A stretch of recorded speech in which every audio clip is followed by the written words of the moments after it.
Subscribe कीजिए हमारे channel नूर रज़ा को और बेल आइकन को प्रेस कीजिए जिससे आपको हमारी न्यू वीडियो की नोटिफिकेशन मिलती रहेगी। एक नवाब थे, नवाब साहब, और हिंदुस्तान के थे। उनका एक गुलाम था, उसका नाम था बर्रा। और वो जो दुरूद पढ़े, रब्बि सल्लि वसल्लिम दाइमन अबदा अला हबीबिका खैरुल खल्क़ि कुल्लिहिम। बर्रा जो था वो बहुत भोला भाला था, गरीब गुलाम, बहुत भोला भाला था। और उसकी सब मजा लेते थे, सब उसके साथ ऐसे कोई भोला भाला आदमी ना, उसकी सब मजा लेते हैं, मजाक करते हैं उससे, उसकी सब मजा लेते थे। नवाब साहब को अल्लाह ने हज की तौफीक दी। नवाब साहब हज के लिए चले। नवाब साहब ने कहा यार इतना लंबा सफ़र है हिंदुस्तान से, वो जो है वो मक्का शरीफ और फिर मदीना शरीफ, और कश्तियों का सफ़र इतने दिन तक, और सफ़र में खुशकी रहेगी, यानी कि जो वो माहौल थोड़ा सुना सुना रहेगा। एक काम करते हैं, टाइम पास के लिए बर्रा को साथ ले लेते हैं। तो चलते चलते हंसी मजाक होती रहेगी, बातचीत होती रहेगी, लतीफ़ा गोई सब चीज़ होगी, तो एंजॉय करते हुए सफ़र आज आसान हो जाएगा। आज तो सफ़र आज बहुत आसान है, 4-5 घंटे में आदमी जिद्दा पहुंच जाता है। बम्बई एयरपोर्ट पहुंचाने वाले मालेगांव नहीं पहुंचते, उतने टाइम में आदमी जिद्दा पहुंच जाता है। इतना आसान हो गया अब तो सफ़र, बहुत मुश्किल था पहले। बल्कि जब पहले लोग हज के लिए जाते थे, साथ में कफन लेके जाते थे, उनके साथ कपड़ों के साथ कफन भी होता था कि रास्ते में मर जाएंगे तो वहीं उनको कश्ती के अंदर निला धुला के फिर समुंदर में छोड़ दिया जाएगा। ऐसे भी लोग जाते थे। और बल्कि पहले के लोग जाते थे तो इसी नियत से जाते थे कि हमको वापस नहीं आना है। ये और बात है, आजकल हम लोग जाते हैं तो इस तैयारी के साथ जाते हैं कि क्यों इतने दिन में, बल्कि रिटर्न टिकट लेके भी जाते हैं। अच्छी बात है, अल्लाह ताला लंबी उम्र दे आपको, हम सबको। पहले के लोगों का जाना और था, बड़ा अजीम था सफ़र, सफ़र हज।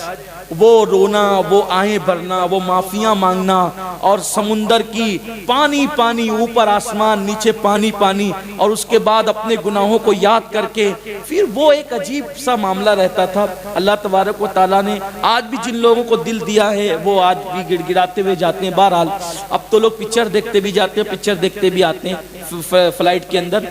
अल्लाह ताला लोगों के हाल पे रहम फरमाए, करम फरमाए। तो ऐसा होता है, तो कहा कि चलो ठीक है, बर्रा को लेके चलते हैं। असल में बर्रा का जिक्र इसलिए आ गया कि किसकी क्या मजाल के कोई किसी को हज पे ले जाए या मदीने मुनव्वरा ले जाए, जब तक उस बारगाह से बुलावा नहीं आता।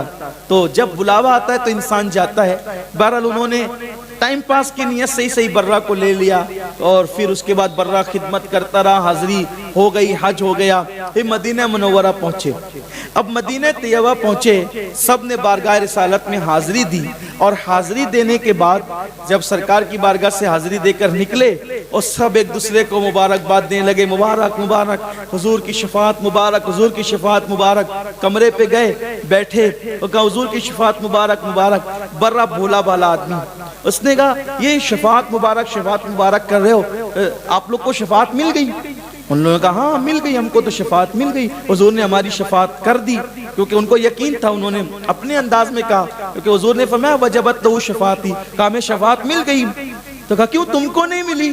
तो उसने, भोले आदमी ने समझा, सीधे आदमी ने, ये शफाअत के लिए कोई चिट्ठी मिलती होगी, कोई रुक्का मिलता होगा, कोई जाहिरी चीज होती होगी, उसको क्या पता कि शफाअत एक जबानी वादा है। तो उसने कहा मुझे तो नहीं मिली शफाअत। तो अब नवाब का मूड बदल गया, उसने उस सीरियस मामले को मजाक में कर लिया कि अरे हमें तो मिल गई शफाअत, तुम्हें नहीं मिली? कहा नहीं मुझे नहीं मिली। कहा वो तुम्हारा मामला है, हम क्या करें, तुम्हें शफाअत नहीं मिली। कहा अच्छा मुझे शफाअत नहीं मिली, तुम्हें मिल गई? कहा हमें तो मिल गई। वो बर्रा हो गया सीरियस, और उसने कहा अभी आता हूं, और दौड़ते भागते निकला वहां से। और जब दौड़ते भागते निकला, हुजूर की जालियों के पास खड़ा हो गया जाके, और जाकर अब वो अपने अंदाज में, फिर अपने दीवानों का तो, भोले लोगों का तो अपना मामला, अपने अंदाज में हुजूर अलैहि सलाम की बारगाह में कहने लगा या रसूल अल्लाह, मैंने तो सुना था कि हर जगह अमीर और गरीब में फर्क किया जाता है, आपकी चौखट पे भी अमीर और गरीब में फर्क होता है? आपने नवाब को और उसके मालदार साथियों को शफाअत दी, और मुझ गरीब को आपने शफाअत नहीं दी, आपने मुझे महरूम कर दिया। وہ حضور کی بارگاہ میں اپنے انداز میں عشق کی بولی بولنے لگا، مچلنے لگا۔ حضور یہ کیا ہوا؟ ہم تو ابھی تک یہ سنتے تھے کہ آپ کے یہاں امیر اور غریب سب نبھائے جاتے ہیں، لیکن آج ہم نے دیکھا کہ امیروں کو نوازا، غریبوں کو چھوڑ دیا آپ نے۔ اللہ اکبر، مجھے بھی شفاعت دیجئے، اسی وقت دیجئے، عطا کیجئے۔ گڑ گڑانے لگا، سنہری جالیوں سے ہاتھ نکلا، سنہری جالیوں سے ہاتھ نکلا، اور ہاتھ نکل کر کے اس ہاتھ میں ایک چٹھی تھی، اس چٹھی پہ لکھا ہوا تھا برہ جہنم سے آزاد ہے، اور برہ کو میں نے اپنی شفاعت عطا کی۔ اور ہاتھ سے چٹھی لی اور اچھلتا کودتا چوکڑیاں بھرتا ہوا آیا، ہمیں بھی ملی شفاعت، ہمیں بھی ملی شفاعت، ہمیں بھی ملی شفاعت۔ جب نواب کے پاس آیا، نواب نے کہا کیا ہوا؟ کہا ہمیں بھی مل گئی شفاعت، دیکھو دیکھو۔ تو جب دیکھا تو کلام نور سے لکھا تھا برہ جہنم سے آزاد ہے، اور ہم نے اس کی شفاعت کر دی۔ اب نواب کی آنکھوں میں آنسو آگے، برہ تو ہم سے بازی لے گیا، تو مانگنے کا جو انداز تھا حضور نے اس کو اس کے مطابق عطا فرما۔ حضور آج بھی عطا کرتے ہیں۔ علامہ جامی رحمت اللہ علیہ، جامی ملا نور الدین عبد الرحمن جامی رحمت اللہ تعالی علیہ حضور کی بارگاہ میں پہنچے، عرض کیا یا رسول اللہ مجھے تو بھوک لگی ہے، آپ کے شہر میں بھوکا ہوں۔ آنکھ لگی جیسے ہی تو کیا دیکھا کہ حضور تشریف لائے، اور آنے کے بعد حضور کے ہاتھ میں روٹی تھی، حضور نے روٹی جامی کے منہ میں ڈالی، انہوں نے چبانا شروع کیا، اچھا جامی یہ روٹی پکڑو میں چلتا ہوں۔ ان کے ہاتھ میں روٹی پکڑائی، حضور گئے، خواب سے آنکھ کھلی تو جو لقمہ حضور نے منہ میں ڈالا تھا وہ منہ میں موجود تھا، جو روٹی ہاتھ میں دی تھی وہ ہاتھ میں موجود۔ آج بھی یہ ہوتا ہے۔ امام اہل سنت سیدی اعلیٰ حضرت امام احمد رضا خان محدث بریلوی جب حضور کی بارگاہ میں پہنچے تو انہوں نے عرض کیا یا رسول اللہ میں نے خواب میں تو آپ کو کئی مرتبہ دیکھا ہے، لیکن عالم بیداری میں ایک بار آپ کو دیکھنا چاہتا ہوں۔ حضور علیہ السلام نے قبر انور سے نکل کر ان کو اپنی زیارت کرائی۔ حضرت سیدی احمد کبیر رفائی رحمت اللہ تعالی علیہ حضور کی بارگاہ میں پہنچے، السلام علیکم یا جدی، تو جواب آیا قبر انور سے وعلیکم السلام یا ولدی، اے میرے بیٹے تمہیں بھی سلام ہو۔ عرض کی نانا جان ایسے نہیں چلے گا، کیوں؟ اس لیے کہ آپ نے تو سلام کا جواب دیا، لیکن آج سلام کے جواب پر اکتفا نہیں ہوگا، آپ کو قبر انور سے ہاتھ نکال کے مصافحہ کرنا ہوگا۔ تو اللہ کے رسول علیہ السلام نے قبر سے ہاتھ نکالا اور ان سے مصافحہ کیا۔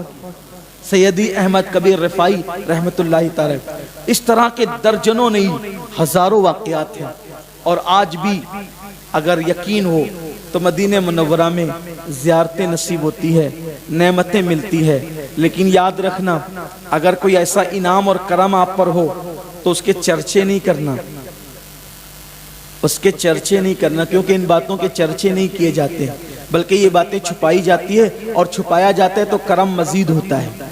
کچھ لوگ بہت چرچے کرتے ہیں کہ ہمیں یہ ملا، ہمیں وہ ملا، ہمیں یہ نہیں، بلکہ محبوب کی بات چھپائی نہیں جاتی ہے بلکہ چھپائی جاتی ہے۔ ارے جب دنیاوی محبوبوں کی باتیں ظاہر نہیں ہوتی تو پھر محبوب خدا کی باتیں کیسے ظاہر ہو سکتی ہے؟ تو آپ سے میری گزارش ہے، اللہ تعالیٰ آپ کو وقت دکھائے گا کہ آپ شہر رسول جائیں گے۔